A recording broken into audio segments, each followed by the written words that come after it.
Hey, how's it going, YouTube? Jacob back here for the J2H channel. Today we have a Blu-ray review for you coming to you from Warner Brothers and MGM, which is crazy because it's actually a Netflix show available here on Blu-ray physically. We have season 1 of the Vikings spin-off, Vikings Valhalla. So this is a 2022 TV series, first streamed on Netflix, like I just said. It's gone 3 seasons. And season 3 just aired this year in 2024. So 2022 was when this aired, first available season on Blu-ray or in physical for, I would assume, obvious reasons because of the Netflix streaming situation. But yeah, first season here available on Blu-ray. There you have your main characters there. Leif Erikson,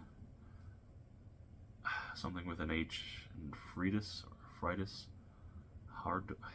I'm blanking on the name. I've only seen parts of this. If you watch my channel for any length of time, I've reviewed the complete series of Vikings, the Blu-ray. I did an unboxing review of that. I watched the Vikings. I really enjoyed the Vikings for quite a while, but I didn't finish the series. I think I have a season and a half left of the original Vikings show, and I had never watched this one. So, but I did jump into it, watched a few episodes to give it a quality and a general taste, so I could relay that information. So, like I said, Netflix, big O, Netflix love there on the back. 2022 has DTS, Master Audio, Dolby Audio, 398 minute runtime. Let's see, not rated. 8 episodes here. Kneel to no one. Vikings Valhalla chronicles the adventures of some of the most famous Vikings who ever lived. The legendary Leif Erikson, that's there. His headstrong sister, Friedis Eriksdotter, that's the female, Frida Gustafsson, and the ambiguous Prince Harald Sigurdsson up there. As tensions between Vikings and the English royals reach a breaking point, these 3 Vikings begin an epic journey that will take them across oceans and through battlefields as they fight for survival and glory. 8 episodes here. The Greenlanders, Viking, the Marshes, the Bridge, Miracle, the Last Daughter of Uppsala, Choices, the End of the Beginning. So there's some images there on the background, or the back, sorry, of the case.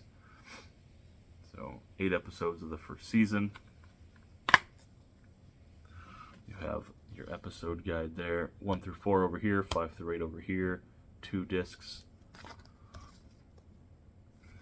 So, like I said, I was a big fan of the Vikings, especially in the beginning, big fan.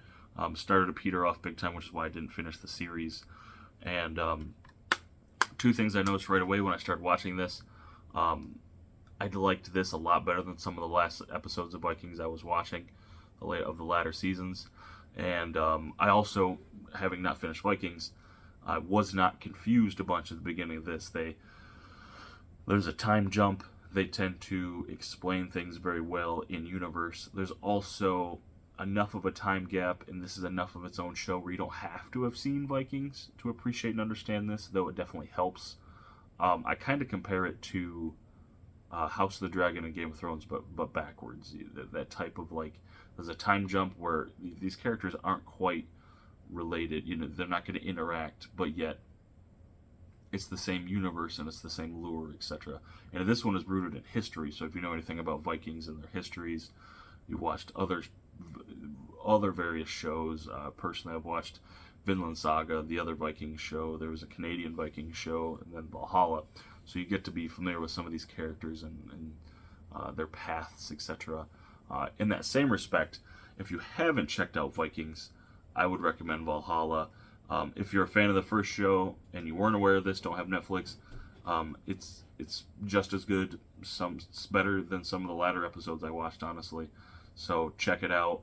If you're unaware of Vikings and are curious to check it out, if you like Game of Thrones, so that's literally how I started watching the series. I was in between seasons of Game of Thrones and needed something to kind of scratch that itch, and I picked Vikings, and we marathoned it up to like season 3 at that point, which was released, and then followed it through until, well, I don't want to get to spoilers, but So yeah, I would definitely recommend checking it out. Be sure to check it out in Blu-ray. Link will be in the description, so you can appreciate it in its um, best quality possible. Physical Blu-ray as opposed to streaming Blu-ray. Might even stream in 4K. I don't know, but this way you have it. If you don't have Netflix, you don't have internet where you live, your power or your internet goes out, your power goes out. You'll always have Vikings Valhalla on Blu-ray. It's a necessity. If it's a necessity, check it out. You'll appreciate it. Some people aren't streaming people; you're physical people, and you should be glad seasons like this are getting a release because this was a Netflix show. So yeah, big thank you to Warner Brothers for sending a copy and for releasing it in general. If you'd like to support it, link in the description. It's not an affiliate link. I don't get anything from it. I just want to support these and get more streaming shows released on physical, even if it does take 2, 3, 4 years. So also, if you want to support the channel in any way, like I said, that link doesn't. Be sure to check out my other links in the descriptions: TV Time, Letterboxd, eBay page, Bluray.com page, Twitter, Instagram, my secondary YouTube channel, which is a focus on comic books, and my tertiary YouTube channel, which I focus on manga. So thank you so much for watching YouTube, and I'll catch you later.